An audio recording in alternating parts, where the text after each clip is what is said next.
importante es que puede generar otros problemas.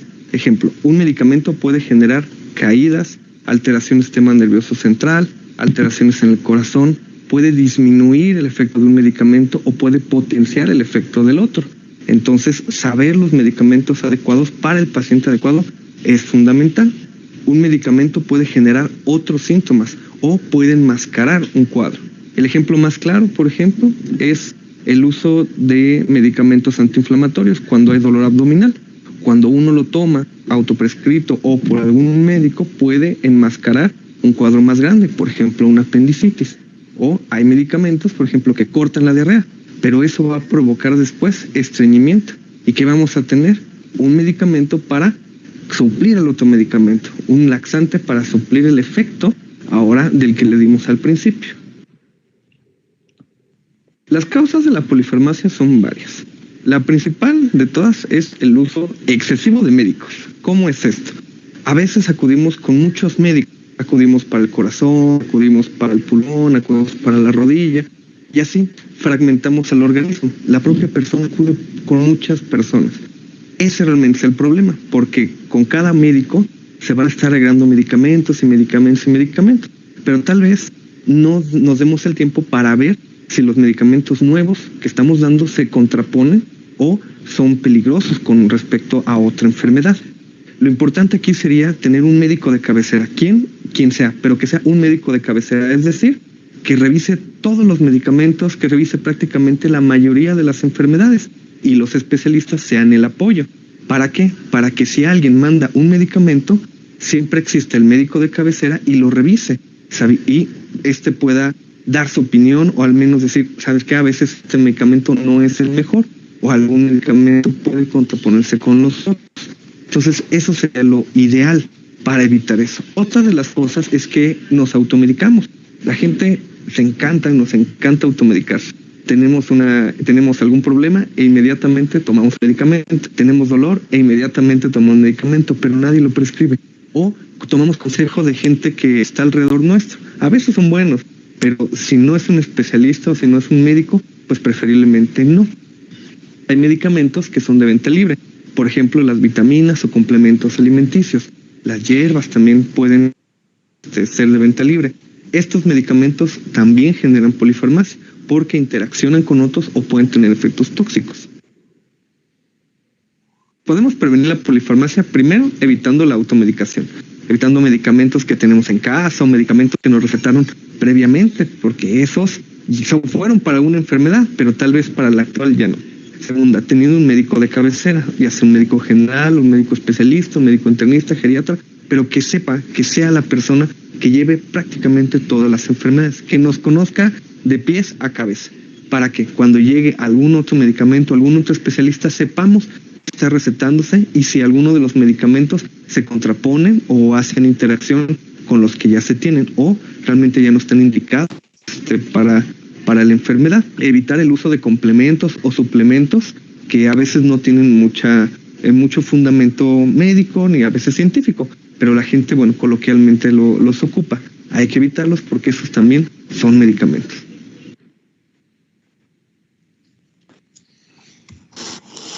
¿Quieres una segunda opinión? Ingresa a la aplicación Medicable, busca al médico más cercano de la especialidad que necesitas y listo. Medicable App, un mundo de posibilidades para tu salud, disponible en Google Play y App Store.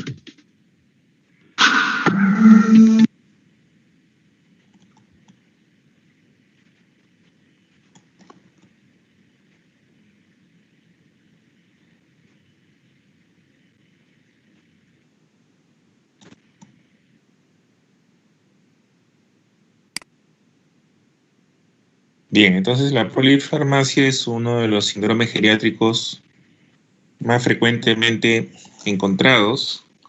Como menciona el autor, la administración de más de 3 medicamentos distintos ha sido tradicionalmente la definición de polifarmacia. Sin embargo, en geriatría reviste más importancia el concepto de prescripción inadecuada. Y una de las razones por las cuales la polifarmacia se da el hecho de que los pacientes son evaluados por diferentes especialistas, ¿no? En realidad es un problema del sistema de cómo se gestiona la salud en el Perú. En otros países esto es totalmente distinto. Existe un médico de familia, existe un médico de cabecera, un médico geriatra, que es la persona que se encarga de ver por primera vez al paciente y es la que determina si se necesita la participación de otras especialidades. Eso es lo que debería ser. La reducción del número de medicamentos debe ser contrabalanceada, evidentemente, con los riesgos que esto pudiera implicar. En general, en medicina, cuando ustedes vean pacientes, no olviden de que la parte final del acto médico es la prescripción de los fármacos, no es el principio. Uno empieza haciendo otras cosas, uno empieza conversando con los pacientes, estableciendo un vínculo profesional médico-paciente, haciendo la historia clínica, el examen físico, planteando diagnósticos, un plan de trabajo y después impartiendo recomendaciones, o sea, medidas no farmacológicas y finalmente prescribe una receta o escribe una receta médica. Finalmente existe lo que se llama el feedback, ¿no? Tenemos que ver si el paciente y los familiares o el cuidador ha comprendido las indicaciones y establecer la fecha de la próxima consulta o evaluación. Todo este proceso tiene que ser secuencial, no puede saltarse, no pueden acortarse o suprimirse etapas, porque de lo contrario, lo más probable es que tengamos errores. Entonces, recuerden esto, ¿no? La prescripción de los medicamentos es la parte final del acto médico. Por ahí no se comienza. Uno comienza primero estableciendo el vínculo, la relación con el paciente. Después, en cuanto a la automedicación, este es un problema que lo vamos a ver en la noche, también bastante común en general en nuestro medio, como en otros países. Las razones de la automedicación son muchas. Bueno, en primer lugar, pues una falta de educación sanitaria, de cultura preventiva en nuestra población. Dos, a veces el acceso que es difícil a los servicios de salud.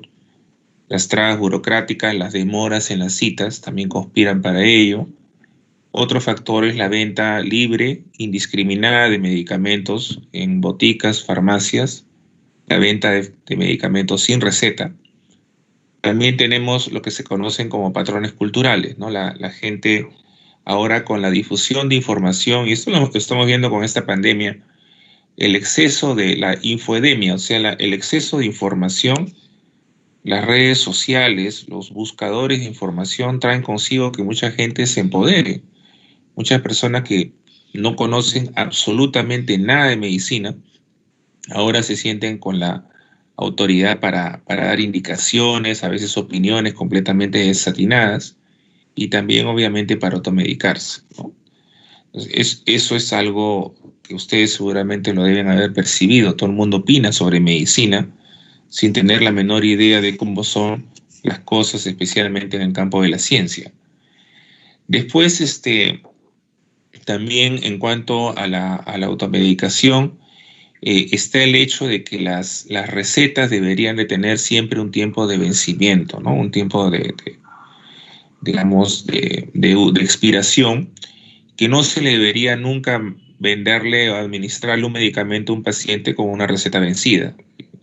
Esto en los últimos tiempos está mejorando. Ahora las boticas, las farmacias y los hospitales son más cuidadosos en ese sentido, no te venden nada con una receta vencida, pero todavía existe cambio de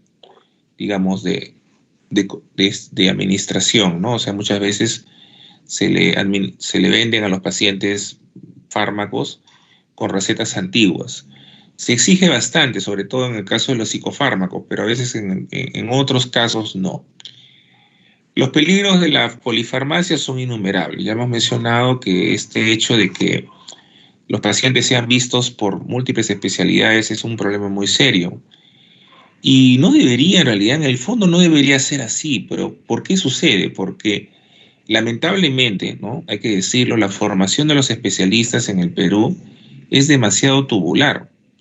Es demasiado tubular, demasiado circunscrita. En medicina interna especialidades de medicina interna, la currícula de residentado va enfocada demasiado tempranamente a la especialidad, ¿no? Entonces, antiguamente era distinto, eran 4 años de residentado médico para especialidad médica, 2 años de medicina interna y 2 años propiamente dichos de especialidad. De tal forma de que los médicos egresados de la residencia tenían un panorama un poquito más amplio, un poquito más integrador. Entonces, antes que estar preocupado solamente en el corazón, el riñón, el pulmón, el estómago, eran médicos que veían al paciente de forma más completa. Entonces, ¿qué sucede? El médico especialista evalúa a su paciente y no hace una buena historia clínica, no revisa la historia, no la lee, no pregunta. No le pregunta al paciente ni al familiar qué cosa está tomando, qué diagnósticos tiene previamente. No se da el tiempo necesario para poder revisar los antecedentes del paciente. Y así no se puede trabajar. O sea, yo no trabajo con un estómago, con un colon, con un hígado, con un riñón, un pulmón, un corazón, con unas articulaciones. No, o sea, nosotros trabajamos con pacientes que al final de cuentas son personas, que funcionan como un todo. O sea, no se puede abstraer, sacar un órgano del cuerpo y solamente enfocarnos en él. Porque estos fármacos van a interactuar, van a tener, van a influencia en otros síntomas y signos. Pueden agravar síntomas y signos de una enfermedad, ¿no? Los nitroderivados que se emplean para tratar la angina de pecho pueden exacerbar el reflujo gastroesofágico. Vasodilatadores como flunaricina o sinaricina, que algunos médicos prescriben todavía para tratar el vértigo, pueden producir movimientos involuntarios, temblor. Hay medicamentos como los antidepresivos que pueden exacerbar, algunos antidepresivos pueden exacerbar disfunciones sexuales, pueden producir anorgasmia, disfunción eréctil, retraso de la eyaculación. O sea, hay que, por lo tanto, conocer bien la farmacología, hay que revisar bien los principios activos, hay que leer, hay que estudiar. Eso no se aprende simplemente viendo pacientes, ¿no? Entonces, aquí hay un punto clave. Entonces, tenemos nosotros siempre que recordar que no trabajamos con órganos, con aparatos. Nosotros trabajamos con pacientes, con personas. Y acostúmbrese a hacer una evaluación integral antes de hacer cualquier movimiento. Siempre la evaluación tiene que ser completa. Bien, vamos avanzando por temas de tiempo. Más adelante haremos una ronda de preguntas y respuestas, ¿ya? A ver.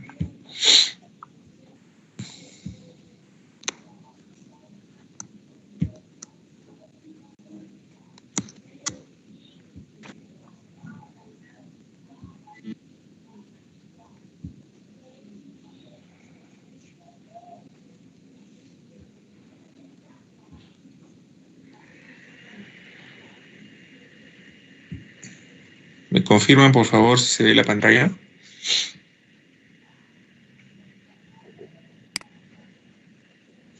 Sí, se puede ver. Gracias.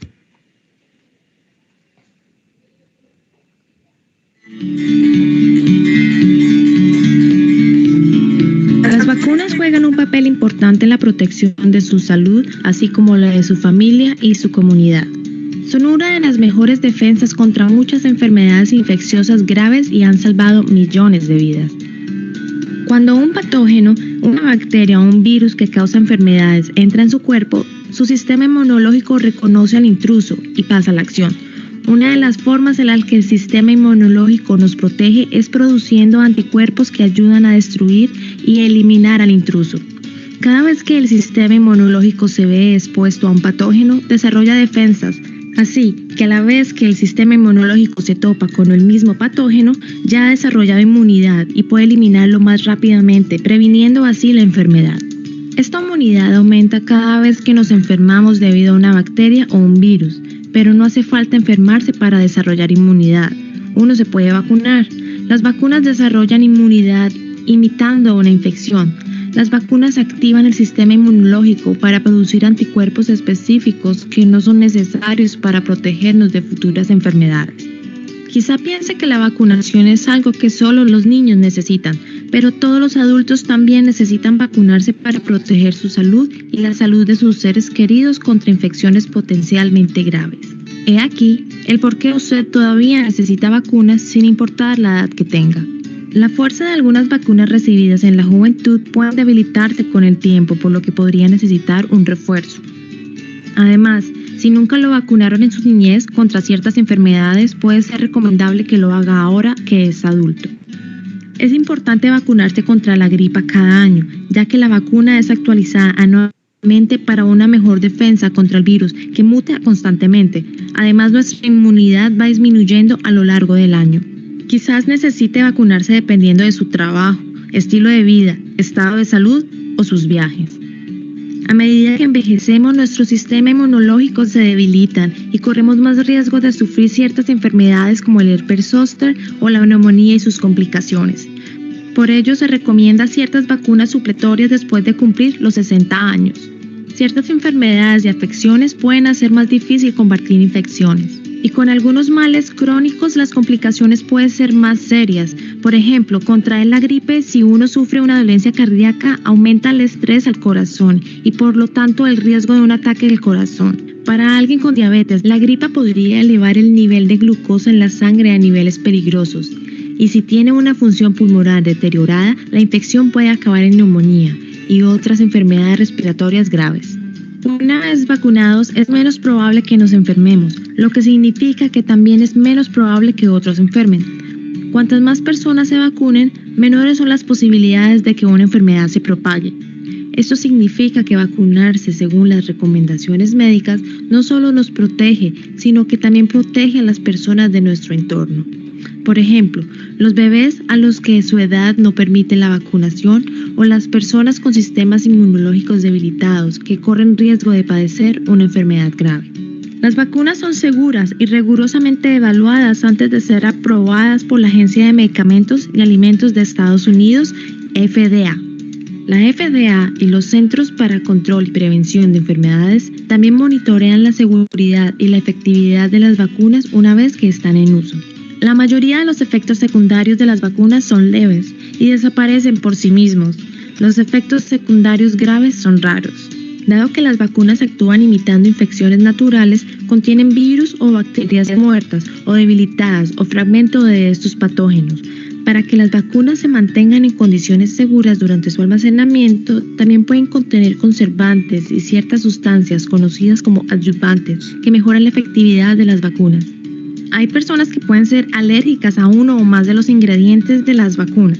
Asimismo, se aconseja que las embarazadas, las personas con sistemas inmunológicos debilitados o con ciertas enfermedades o dolencias no se les administre vacunas vivas como las del sarampión, paperas, rubeola, varicela y herpes zóster. Hable con su profesional médico y visite la web de los CDC en www.cdc.gov/vaccines para obtener información detallada sobre qué vacunas se recomienda para su caso. Uno puede vacunarse en la consulta de su médico, la farmacia del barrio, departamento de salud, clínicas de su comunidad e incluso en algunos centros de trabajo. La mayoría de los planes de seguros médicos cubren el costo de la vacunación, generalmente recomendada, aunque hará bien confirmarlo antes de vacunarse. Cada año, miles de personas en Estados Unidos son hospitalizadas o mueren debido a enfermedades que la vacunación previene.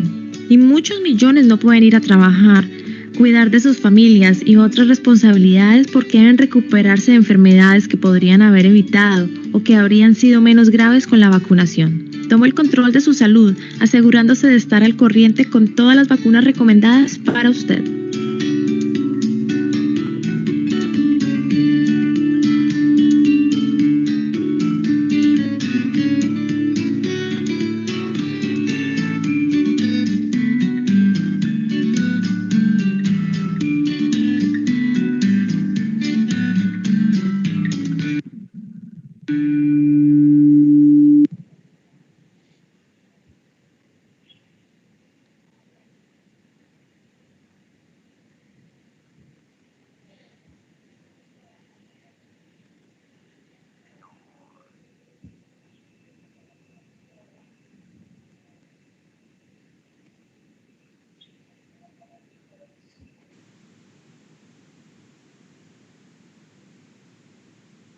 Bien, entonces las vacunas son una estrategia de prevención primaria que va dirigida a reducir la incidencia de enfermedades. En otros casos, el objetivo es reducir la mortalidad, la tasa de hospitalizaciones y las complicaciones derivadas de sufrir ciertas enfermedades.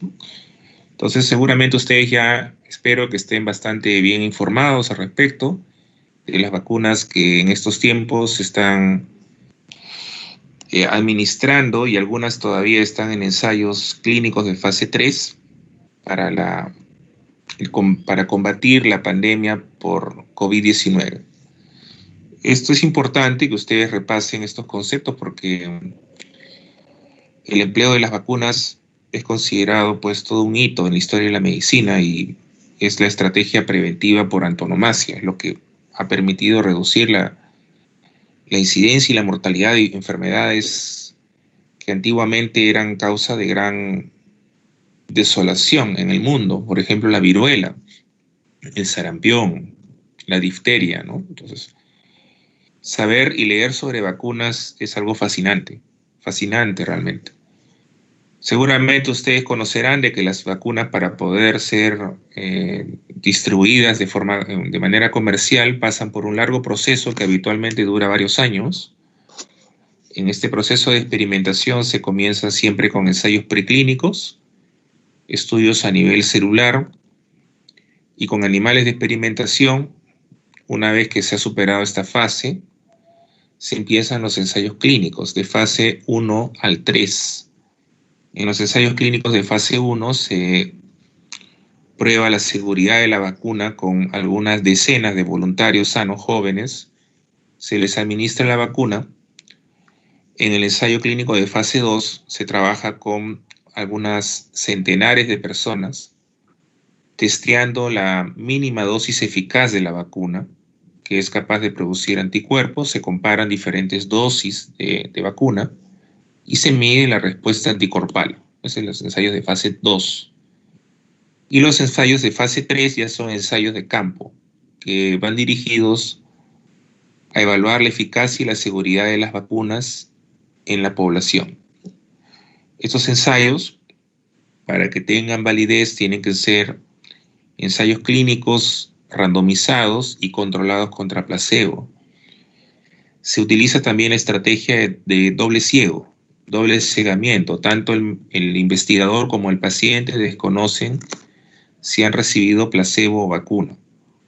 Entonces, en un ensayo clínico de fase 3, lo que se mide es la eficacia, cuánto podemos prevenir de infecciones, y la seguridad de la administración de la vacuna, ya con una dosis preestablecida que viene del ensayo de fase 2. Entonces, la mayor parte de las vacunas se encuentran, en el caso de COVID-19, se encuentran en fase 3. Algunas ya han obtenido la aprobación para el uso de emergencia. Se están distribuyendo. Recuerden que el empleo de las vacunas para esta infección por el SARS-CoV-2 representa todo un hito en la historia de la medicina moderna, porque se ha logrado en menos de un año. En menos de un año de estudio se ha logrado algo que normalmente dura 7, 8, 10 años. Entonces, miren en qué punto estamos, ¿no? El avance de la ciencia. Además, existen los denominados ensayos clínicos de fase 4, que son los ensayos post-comercialización, que se hacen ya con millones de personas, ¿no? Los ensayos de fase 3 se hacen con miles de voluntarios, los ensayos de fase 4 con millones de personas que reciben la vacuna a nivel mundial.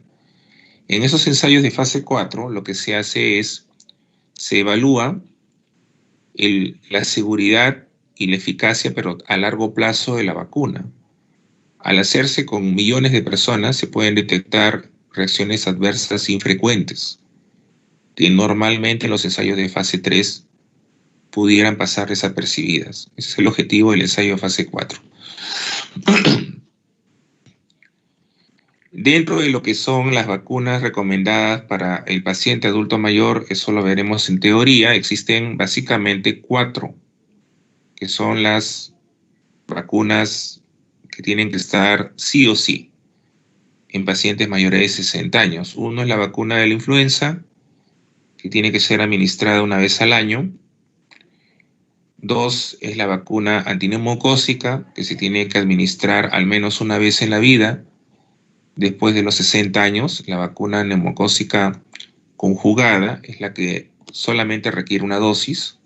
Hay otra vacuna que es la más barata, se llama vacuna antineumocócica polisacárida, pero que requiere refuerzo cada 5 años. Tercero, continuar con la vacunación cada 10 años para difteria, tétanos. Continuar con los refuerzos. Y 4, la última vacuna que ya ha sido aprobada por FDA para su empleo en los adultos mayores es la vacuna para prevenir el herpes zóster, que es una reactivación de una primoinfección por el virus de varicela zóster. Entonces son 4 vacunas que deberían formar parte del esquema de vacunación del adulto mayor. ¿Ok? ¿Alguna pregunta sobre alguno de los 2 videos? ¿Alguna duda?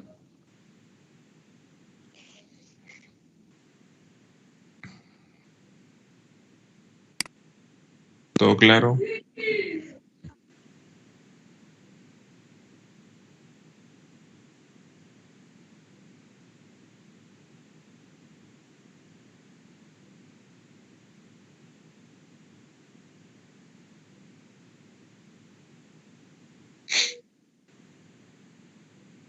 No, un ratito. La vacuna de neumococo que tiene el Estado, hablemos del Estado, o sea, primero que nada que el Estado no consigue cubrir completamente la brecha de vacunaciones, o sea, no, lamentablemente estamos en el Perú, y en el Perú, pues, nuestro esquema nacional de inmunizaciones no es completo, Entonces estamos hablando de las recomendaciones a nivel mundial.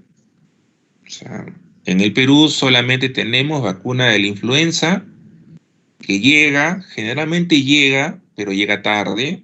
O sea, llega tarde y debería llegar la vacuna antes del otoño para poder inmunizar en el otoño a todos los adultos mayores con las cepas prevalentes, porque las cepas van cambiando.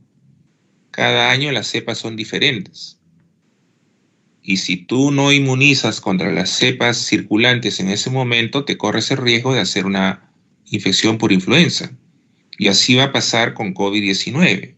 Así va a pasar. O sea, cada año las cepas van a mutar. Ya están mutando, ¿no? Entonces, cada año tienes que recibir la vacuna para poder estar protegido. Eso va a ser el futuro. Entonces, influenza llega, pero llega generalmente tarde. Neumococo, hay, sí, a veces no hay. A veces sí, a veces no. Difteria, tétano, habitualmente no lo han considerado, pero si tú revisas literatura a nivel internacional, los refuerzos tienen que mantenerse cada 10 años. Lo que sucede es que no tenemos suficiente cantidad de vacunas y prefieren vacunar a los grupos, o sea, asegurar la vacunación, las 3 dosis en los niños, porque no hay suficientes vacunas para los adultos mayores. Por ese motivo es que no se utiliza en los hospitales del Estado. La 4ª vacuna, que es la vacuna para el herpes zóster, es una vacuna por el momento comercial, no está dentro del programa ampliado de inmunizaciones. El costo de esta vacuna es casi 400 soles, 350, 400. Pero la recomendación a nivel mundial y de las sociedades científicas está: los pacientes mayores de 50 años, según FDA y los CDC de Atlanta, deberían recibir una dosis de la vacuna para prevención del herpes zóster. Ahora, si tú no quieres ir al hospital a hacer tu colita, lo que puedes hacer es comprar tu vacuna.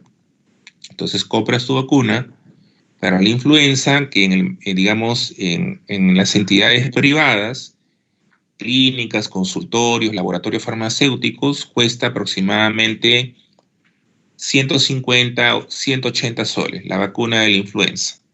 La vacuna antineumocócica, la conjugada, que es la mejor, cuesta alrededor de 350 soles. La vacuna polisacárida está como la vacuna de la influenza, 150, 200 soles, aprox. Esos son los costos. Entonces, aquí tenemos que siempre mencionar lo que se tiene que hacer, no necesariamente lo que hay, ¿no? Entonces, cuando tú veas lo que digamos, el Estado ofrece, siempre ponte a pensar qué es lo que deberíamos hacer, lo que deberíamos tener, no lo que tenemos. Porque nos vamos a quedar lamentablemente siempre en desventaja, ¿ok? ¿Alguna otra pregunta?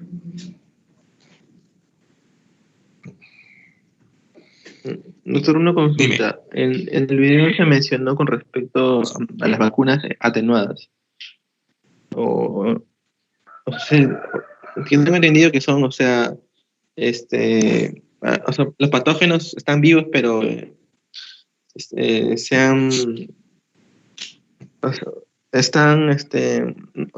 a comparación de las otras que son inactivas, que están muertas, ¿cuáles se administraban en los pacientes mayores? ¿Las inactivadas o las atenuadas, doctor? Ahí me quedé con la duda. Si se pueden administrar las inactivadas o atenuadas. No te entiendo. O sea, ¿qué se le administraba? ¿Qué se le administraba a los adultos mayores? ¿Estas vacunas inactivadas o las atenuadas? No, se pueden administrar ambas. Ambas. Lo que no puedes hacer es en personas con grados severos de inmunodepresión. En personas con grados severos de inmunodepresión no les puedes poner esas vacunas atenuadas, porque las atenuadas, porque tú estás inoculando, como bien mencionas, estás inoculando microorganismos vivos pero debilitados, ¿no? De hecho, son las vacunas que tienen la mayor ventaja. ¿Cuál es la ventaja? Que son fáciles de poder preparar, son más económicas.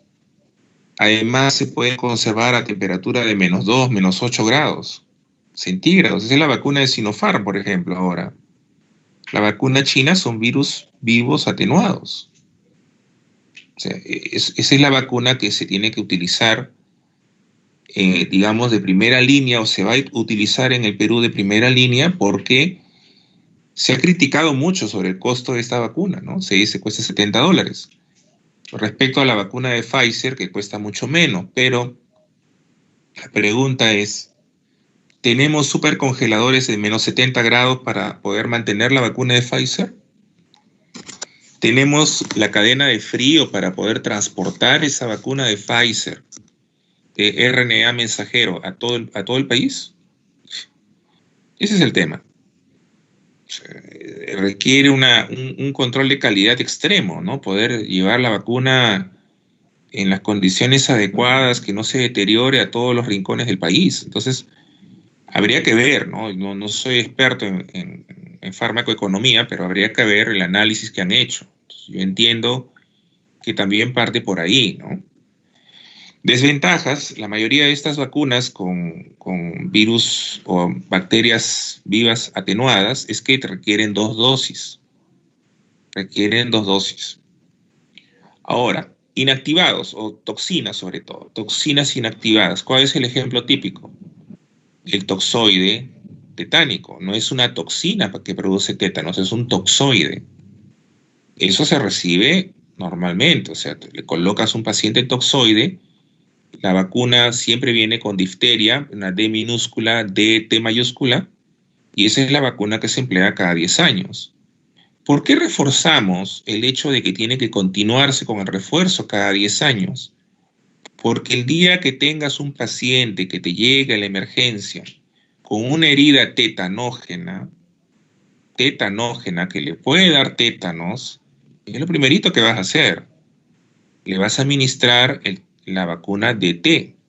Cuando ustedes vean en sus serums, en su internado, mordeduras de perro, por ejemplo, heridas de diferente naturaleza, en el tópico de cirugía van a ver a cantidad, ¿no?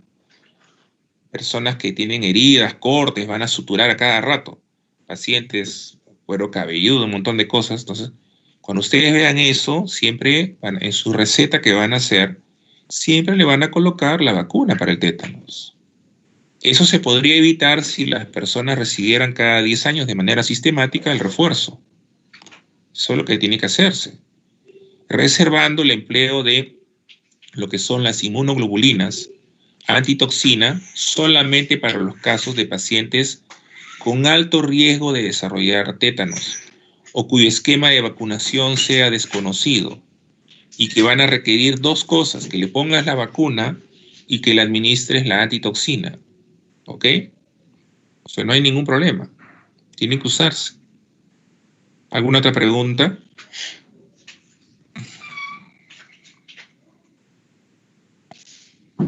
Bien, hacemos un break de 3 minutos mientras que subo la presentación. Vamos a terminar con este tema de la fragilidad, con el caso clínico de fragilidad y nutrición. Lo pueden revisar en la lista de los archivos. En 3 minutos comenzamos, ¿ya?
A ver, vamos a comenzar. ¿Estamos todos?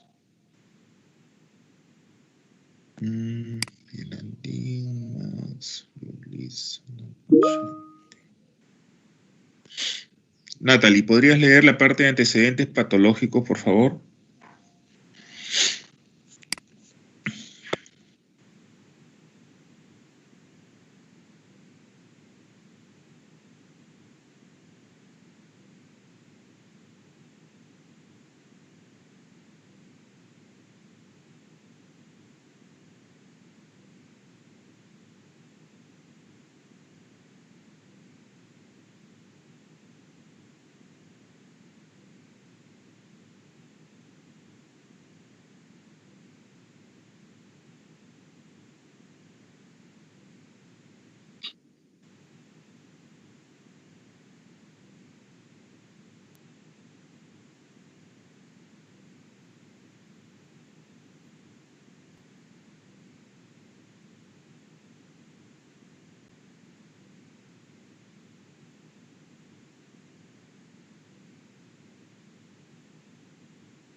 Continúa. Tratamiento.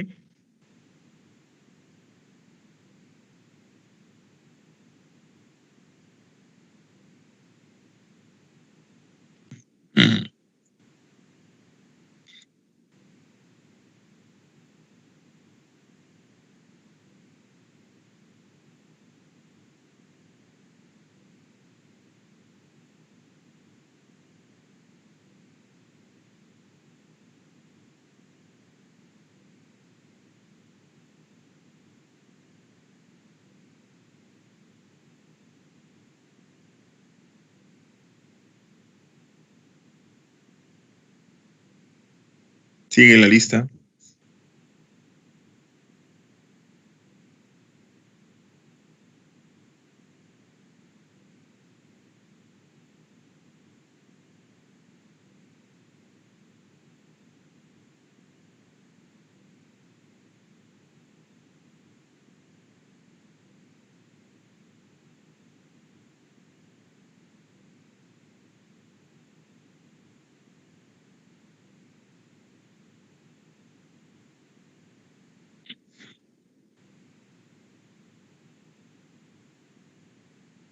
No, ahí nada más. A ver, ¿qué puedes sacar de los antecedentes patológicos?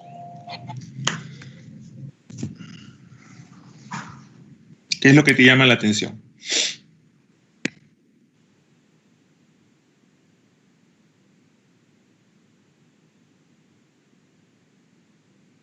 No, primero los antecedentes. No, un ratito. Primero los antecedentes patológicos.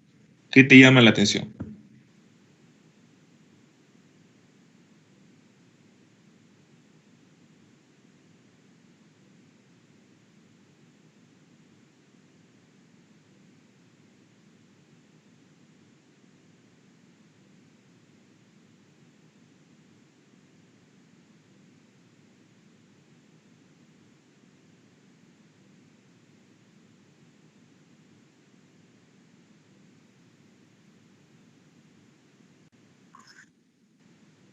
¿Qué más?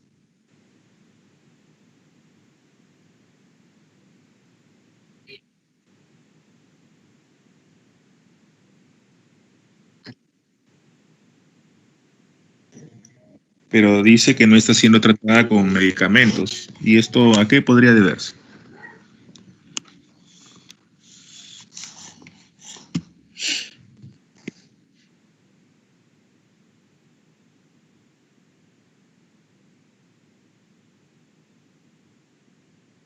Claro, podría ser, esa es una opción, muy bien, que no tenga pues una indicación para uso de fármacos. La otra es que no esté recibiendo los fármacos que se le ha indicado. Y la tercera es que la diabetes sea una diabetes de larga data con complicación sobre todo renal, ¿no? Cuando un paciente desarrolla insuficiencia renal crónica, no siempre se necesita medicación. poca insulina endógena que el paciente puede tener es suficiente para poder mantener un buen control glicémico debido al incremento en la vida media de la insulina. ¿Y qué te parece este antecedente de accidente cerebrovascular? ¿Podría ser importante y por qué?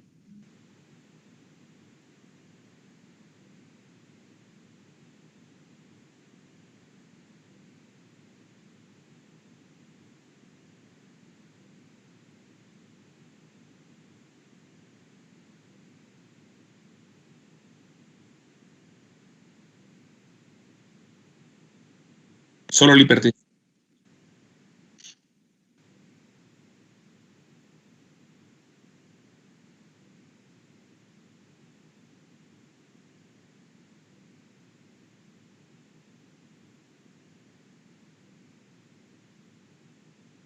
¿De qué tipo?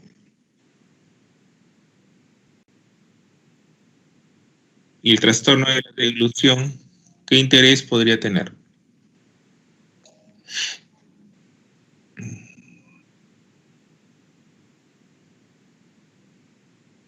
Un paciente que tiene una mala deglución, ¿qué complicaciones podrían presentarse?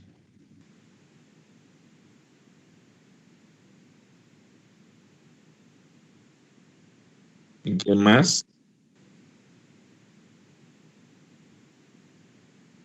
¿Y las gastritis? No, no. Infecciones respiratorias, pues. Infecciones respiratorias. A repetición, claro. Es un factor de riesgo para desarrollar infecciones respiratorias. Ok, listo, gracias. Sharon. A ver, le preguntamos a Yulisa. Yulisa, en cuanto a los medicamentos, ¿qué es lo que te llamó la atención?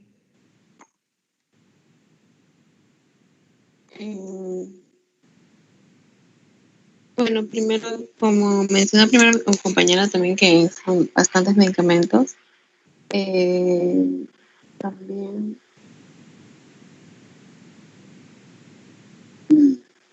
Bueno, está siendo tratado para el EPOC.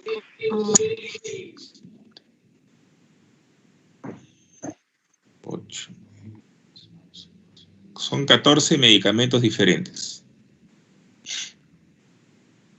Una vez que has visto el número, ¿cuál es el siguiente paso en el análisis? Ya vi que son 14 medicamentos. ¿Qué es lo que tengo que hacer después?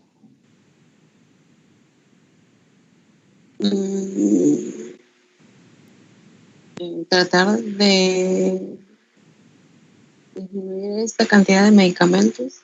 ¿Y cómo lo reduces? Bueno, haciendo que, sacando los...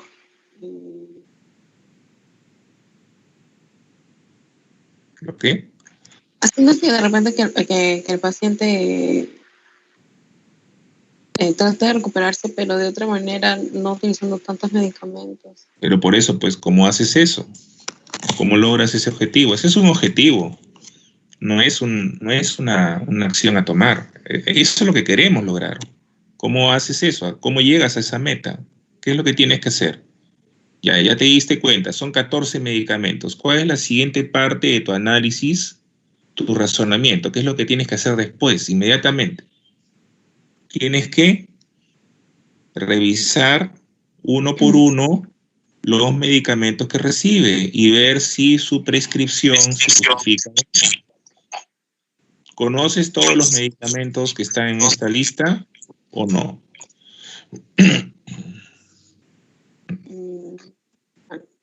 Algunos. Ya deberían saber, ¿ah? Ya deberían saber. Estamos terminando prácticamente medicina interna. Ya deben saber. ¿Conoces o no conoces? No todos. Ya, ¿cuáles no conoces? De la parte de aquí, de esta primera parte, ¿cuál no conoces? El baclofeno.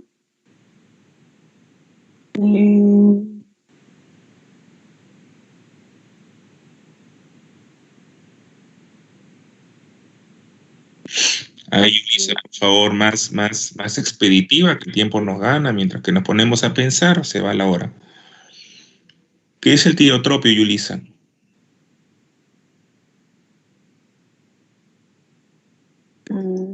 No sabré decirlo, doctor.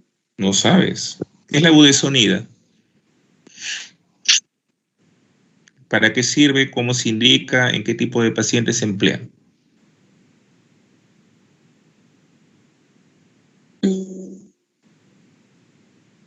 No sabré decirlo.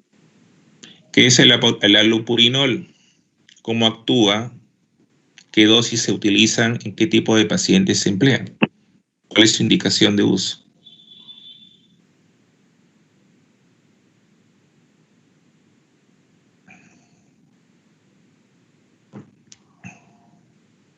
Bueno, parece que no conoces. Eso es lo que tienes que hacer, ¿ya? Entonces, cuando termine la práctica, vas a revisar uno por uno, te vas a leer todo el artículo, y eso es lo que van a hacer todos ustedes, se van a leer todo el artículo que está acá, y vas a revisar, o van a revisar todos, uno por uno, los medicamentos. Uno por uno. Y van a revisar y van a confrontarlo con el caso clínico y van a hacer ustedes su propio análisis. Y van ustedes a decirme, sí, esto está bien, esto no está bien, por esta razón, por la otra. Eso es algo fundamental, tienen que saberlo. A ver, tiotropio es un anticolinérgico inhalado de acción prolongada. Budesonida es un corticosteroide inhalado. Salbutamol es un beta-2 agonista. Allopurinol es un inhibidor de la santina oxidasa. Se usa para el tratamiento de la gota y la hiperuricemia. Furosemida es un diurético de asa. Baclofeno es un relajante muscular de acción central. Cloracepato dipotásico es una benzodiazepina de acción prolongada. Es una de las que más tiempo de vida media tienen. Después tenemos gabapentina. Gabapentina es un anticonvulsivante. También se emplea en el dolor neuropático. Tenemos Safirlukaz. Es un medicamento que se considera un antagonista de los leucotrienos. Se emplea habitualmente en el asma. En el EPOC no existe mucha evidencia de su utilización. Teofilina es un broncodilatador. Paracetamol es un analgésico y antipirético. Omeprazol es un inhibidor de bomba de protones. Metilprednisolona es un corticosteroide no fluorado. Calcio Sandus Forte D es calcio con vitamina D. Entonces, para poder llegar a ese objetivo que tú mencionas, obviamente, primerito tengo que conocer los medicamentos, tengo que revisar, pues, y confrontar, chequear uno por uno. ¿Está justificado su uso o no? ¿Cómo puedo hacer para reducir el número de los medicamentos? ¿Qué cosa puedo retirar? ¿En qué casos puedo utilizar medidas no farmacológicas? Eso es lo que tienen que hacer. ¿Ok? Si no, estamos perdidos, ¿ah? No avanzamos nunca. A ver. Preguntamos a Sharon.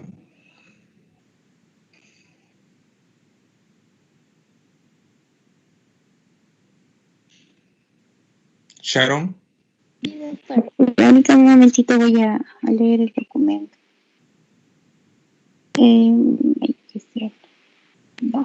Nos quedamos en síndromes geriátricos presentes, ¿verdad? Sí, lee por favor síndromes geriátricos y actuaciones. Síndromes geriátricos. Ya. Bueno, en este caso va a existir la polifarmacia, incontinencia vesical, caídas de repetición, inestabilidad, malnutrición proteico-calórica y trastorno crónico del sueño. Se trazaron los siguientes objetivos: seguimiento de su pluripatología, control y ajuste de la medicación, mejora del estado nutricional, rehabilitación física, intervenciones sobre el estado de ánimo. Evaluación geriátrica integral. Valoración funcional: necesitaba ayuda para ducharse, vestirse, ir al baño, andar y cortar algunos alimentos. Presentaba incontinencia vesical en índice de Bartter de 40 sobre 100. La valoración del estado nutricional: peso de 49 kilos, talla de 1.65 metros, circunferencia del brazo de 22 centímetros, un IMC de 18 y presenta un peso por debajo del considerado normal según la OMS. A ver, de esta lista de problemas, un momentito. De esta lista de síndromes geriátricos, ¿algún otro problema adicional que hayas podido detectar? Bueno, como tal, me parece que agrupándolo sería en todo caso el síndrome de fragilidad, ¿no? ¿Por qué? Que lo hablamos el día de ayer, porque ya presenta esta disfunción, o sea, de manera, o sea, la dificultad para poder realizar algunas funciones. Primero, el peso bajo, que podría darle algunos criterios para poder determinarlo. Y las comorbilidades, tal vez, doctor, que también le podrían habilitar. No sé si estoy tan segura. Ok, entonces tenemos varios indicadores de sospecha, ¿no? Sospecha de fragilidad, correcto. Disminución de peso, Así es. caídas a repetición, polifarmacia, problema nutricional y deterioro funcional. Esos son algunos de los indicadores que nos hacen sospechar en el síndrome de fragilidad. A ver, continúa Sharon, por favor. Actuaciones donde dice seguimiento de su pluripatología.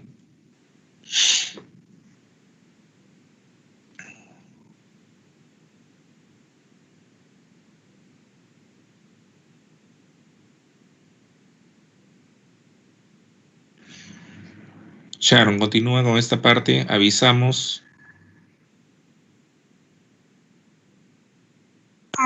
Ya, doctor, disculpe, no lo había entendido.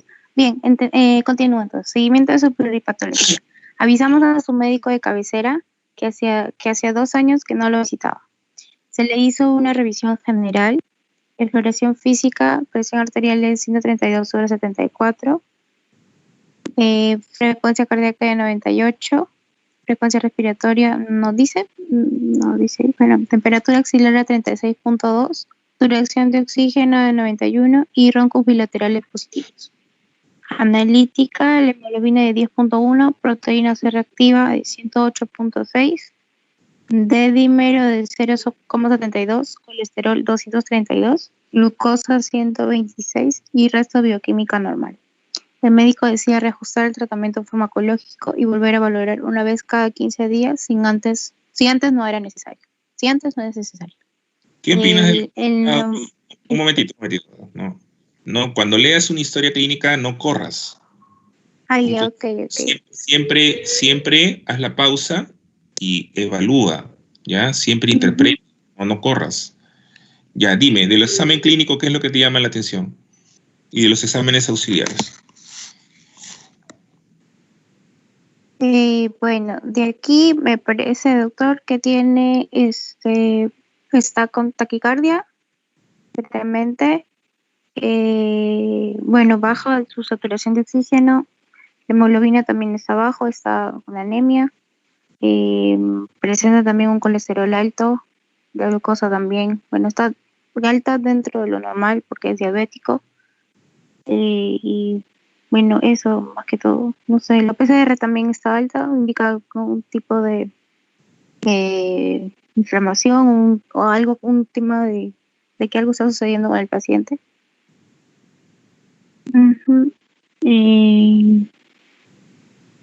De alguna manera no está del todo, no está bien, ¿no? Y como dice ahí, ¿no? Que tienen que reajustar la dosis de farmacológica para evaluarlo continuamente, ¿no? Y ajustar ello. Porque si no, y ver según lo que están viendo, según los parámetros de sus funciones vitales o de la analítica, ¿no? Ok, o sea, hay taquicardia, hay una disminución en la saturación de oxígeno, no tenemos el dato de la frecuencia respiratoria, hay anemia, una elevación de la PCR que indica inflamación. No es que cualquier cosa está sucediendo, no. Inflamación o infección. Neoplasias malignas también elevan la PCR. Después tenemos el colesterol que está en 232, o sea, habitualmente el impacto de la dislipidemia en el adulto mayor es menor que en pacientes más jóvenes. La glucosa está en 126, es una glucosa en ayunas, no indica un buen control metabólico, al menos para las guías internacionales. Habría que corroborarlo con la hemoglobina glicosilada. ¿Qué es la hemoglobina glicosilada, Sharon? ¿Para qué sirve? Es para poder indicar el estado del paciente, o sea, diabético, me parece. Cuando hay una hemoglobina glicosilada mayor a 6.5, se indica que puede ser un criterio diagnóstico para diabetes o el estado de una persona diabética también. Ya, pero la hemoglobina glicosilada, ¿qué cosa mide? El control glicémico, no, ¿cómo? Me parece que es no sé exactamente, doctor, cómo explicarlo, para no confundirme. Tienes que explicarlo, pues. No, tienes que explicarlo. A ver, no sabes cómo explicarlo. O sea, tú eres médico ahorita. Tú vas a estar mañana frente a pacientes, frente a familiares, tienes que saber explicarlo. ¿Cómo vas a decir eso que no sabes cómo explicarlo?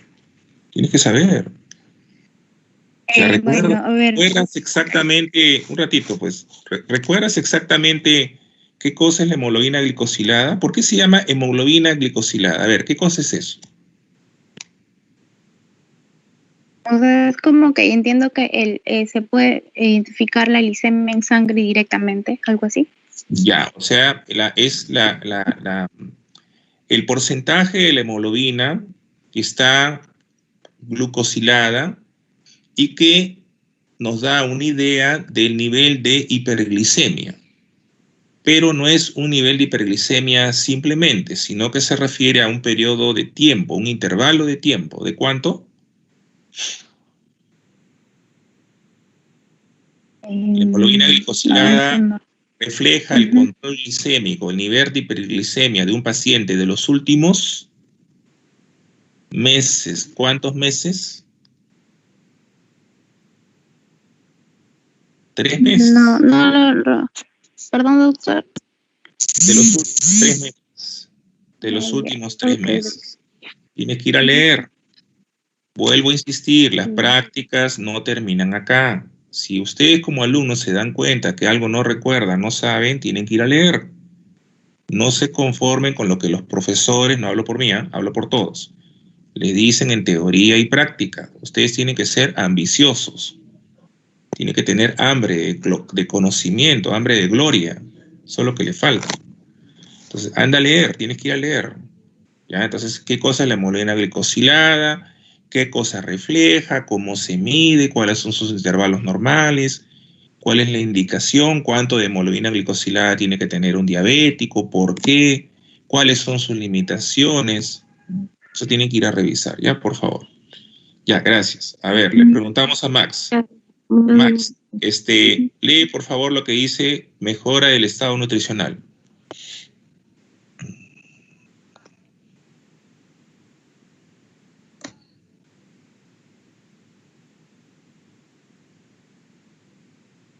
Max.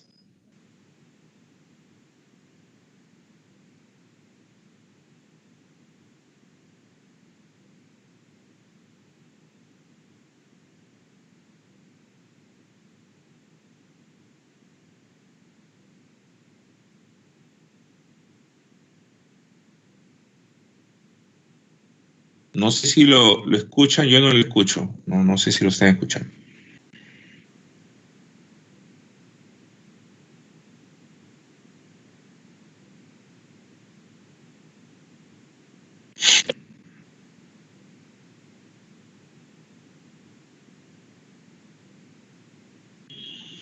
Geraldine, ¿podrías continuar? Mejora el estado nutricional, por favor. Sí, doctor. Ya. Iniciamos dieta hipercalórica rica en vitaminas. Para aumentar la ingesta proteico-calórica, añadimos a su dieta cada mañana una dieta específica para diabetes de Fresenius Kabi. Para combatir los problemas de deglución, añadimos a todas las bebidas y comidas espesantes Linutren Instant Thickener. Eliminamos de su dieta la proteína de la leche, damos en desayuno y merienda leche de arroz, para así disminuir las secreciones y mejorar su respiración. Aunque no hay estudios que lo demuestren, en nuestra residencia hace tiempo que lo experimentamos con enfermos respiratorios y así hemos alargado el tiempo entre ingresos hospitalarios por descompensación. ¿Continúo, doctor, con la rehabilitación? Sí, por favor, rehabilitación física, gracias. Yeah. Se realizaron sesiones diarias de fisioterapia y terapia ocupacional, consiguiendo que anduviera solo, arrastrando el pie y muy lento, con la ayuda de un bastón. En 6 meses, índice de Bartel 60 de 100, se analizaron los motivos de las caídas. Siempre sucedían en su habitación cuando andaba en calcetines. Su inestabilidad hacía que a la mínima resbalara y cayera. Se habló con él, se instalaron agarraderos en diferentes lugares de su habitación. Se trabajó en taller de caídas, como levantarse del suelo, cómo moverse y cómo llegar al timbre para avisar en el caso de no poder levantarse solo. Una vez se sentía seguro al andar, se iniciaron las salidas al exterior. Se le llevó de compras a pasear por el centro de la ciudad, etc. Fueron ejercicios muy gratificantes para ambas partes, cuidador y anciano. En terapia ocupacional aprendió a afeitarse, peinarse y a ir al baño solo. Era difícil pañal y baño y se consiguió con la ayuda de Tena Pants, que él solo aprendía a bajarse y subir. Y se le supervisaba 4 veces al día para ver si necesitaba cambio de pañal. Muy bien. Ahí nomás. ¿Qué te parece la intervención nutricional y la intervención en la terapia física y terapia ocupacional? ¿Qué opinas?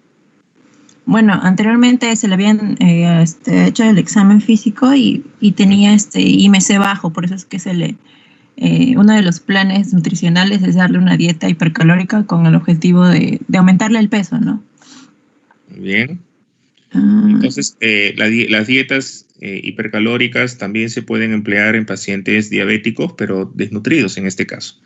Los espesantes, acá pueden ver comidas espesantes, dice Clean Nutrient, Instant Thickener. Estos espesantes son, a ver, ustedes seguramente conocen el Nestum en lata o el Cerelac, ¿no? En polvo, de trigo. Este es como una harina que se mezcla con los alimentos, con los líquidos claros, y le da un poco más de consistencia. Y eso se utiliza en personas que tienen disfagia. Los pacientes con disfagia, como secuela de ictus, tienen disfagia neuromuscular. Y habitualmente tienen una mayor disfagia cuando ingieren líquidos. Los líquidos claros hacen que los pacientes con frecuencia se puedan atorar, ¿no? Entonces, se emplean los espesantes. ¿Qué más? La rehabilitación física, ¿tú qué opinas?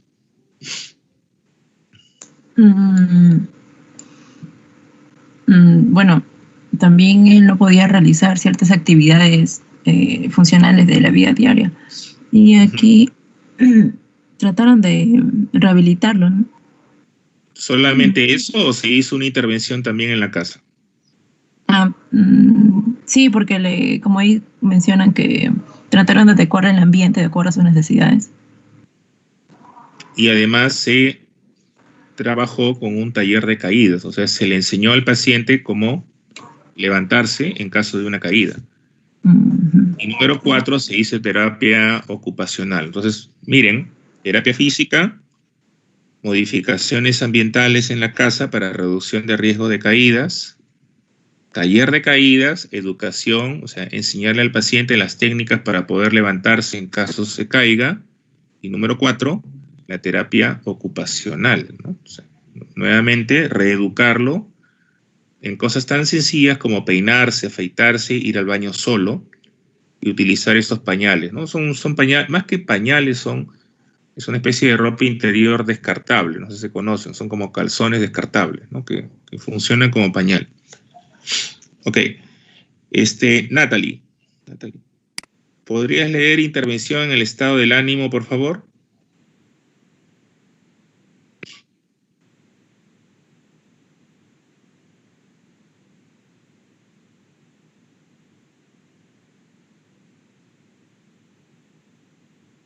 Uh-huh.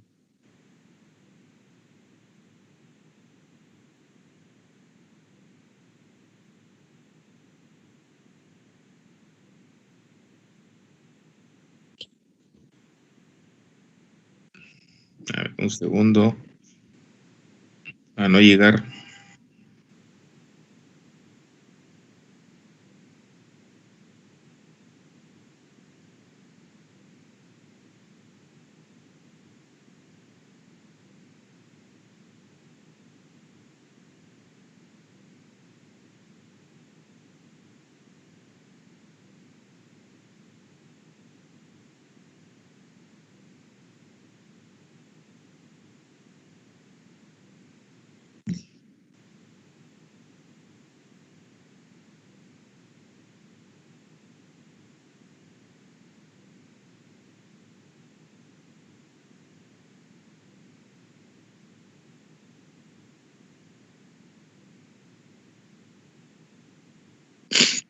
Muy bien.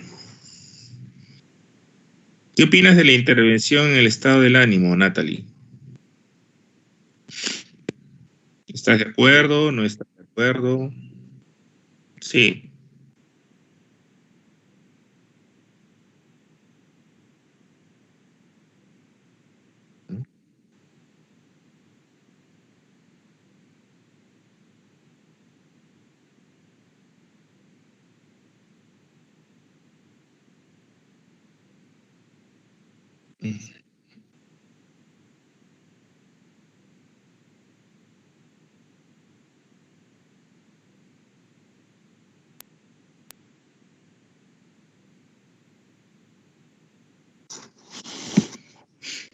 La intervención en el estado del ánimo permite mejorar la adherencia a otras intervenciones. O sea, un paciente que tiene depresión es un paciente que no va a adherirse, no va a cumplir con las indicaciones, no va a ser fácil de manejar. Es un paciente que incluso muchas veces no regresa a la evaluación, ¿no? Entonces, una intervención aquí va a ser positiva en ese aspecto. El otro tema tiene que ver con el uso de los fármacos. Observen el clorazepato. El clorazepato dipotásico, ¿qué cosa es? Es una benzodiazepina.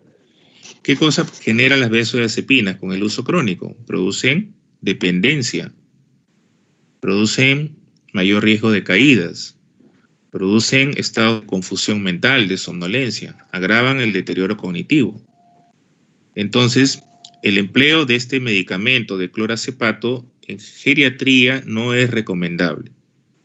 Cuando uno emplea benzodiazepinas en geriatría, y eso lo vamos a ver en otro caso clínico probablemente mañana, sobre benzodiazepinas, el empleo de las benzodiazepinas en geriatría tiene que ser prescrito solamente por el médico, no por la automedicación.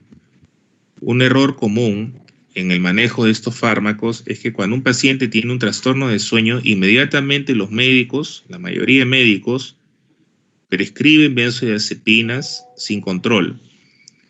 Incluso los cardiólogos tienen a la benzodiazepina, creo, como uno de los medicamentos más empleados.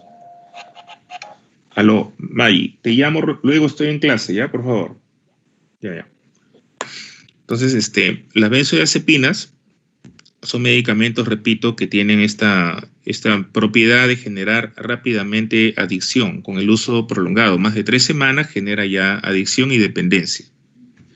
Entonces, ¿qué sucede? Viene un paciente quejándose de que no duerme bien, que no descansa, inmediatamente el médico le receta alprazolam, clonazepam, etc. Y eso está mal, ¿no? Cuando se prescriban las benzodiazepinas, tiene que ser siempre la menor dosis posible por el tiempo más corto de tratamiento y utilizar benzodiazepinas de vida media corta, no benzodiazepinas de vida media prolongada, como en este caso. Las de vida media prolongada generan mayor frecuencia de caídas. Son un factor de riesgo muy conocido de caídas en el adulto mayor. Entonces, ojo con eso, tener cuidado, tratar de utilizar medidas no farmacológicas. No nos queda muy claro acá, si solamente con lo que es la intervención no farmacológica se pudo retirar el clorazepato, no está muy claro, pero ya reducir la dosis del medicamento es un objetivo intermedio, es un buen objetivo que va a beneficiar seguramente al paciente. Entonces acá las conclusiones de este trabajo, de este artículo, son de que una buena alimentación es básica para poder retardar la fragilidad en el anciano Gracias a los suplementos nutricionales se pueden conseguir los objetivos planteados, aunque se trate de personas de poco comer, con problemas de deglución, con deterioro cognitivo avanzado, etc. Si una persona está bien nutrida, tendrá en forma sus defensas y será más difícil que llegue a enfermar. Entonces, las intervenciones en la fragilidad, repetimos, son las más importantes, son básicamente 3. Eso lo hemos dicho. 1, intervención nutricional. 2, rehabilitación física. Y 3, reducción de los medicamentos, ¿no? Intervención en la polifarmacia. Son las intervenciones validadas por varios estudios. De allí ustedes van a encontrar una serie de artículos que sugieren el empleo de otros medicamentos o suplementos nutricionales, pero cuyo nivel de evidencia es bastante pobre todavía.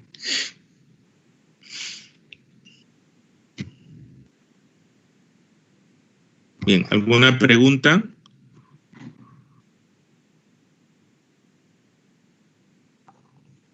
Max, ¿estás por ahí o...? Sí, doctor. ¿Sí? ¿Te llamamos? Sí, hubo un momento, doctor, en el que me botó la señal de la red. Volví, pero ahora sí 1 minuto, ¿no? ¿Te botó la red? Sí. Me salía cargando la señal de red, no encontraba la señal de red. Ya, ok, listo. Muy bien, en esos casos tienes que reiniciar el router. Es lo mejor, y apagar la máquina, ¿eh? Bueno, no sé si hubiera alguna pregunta sobre lo que hemos visto hoy día. ¿Alguna duda?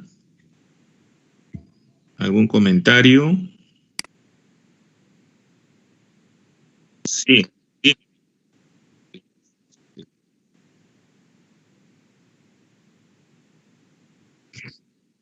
Sí.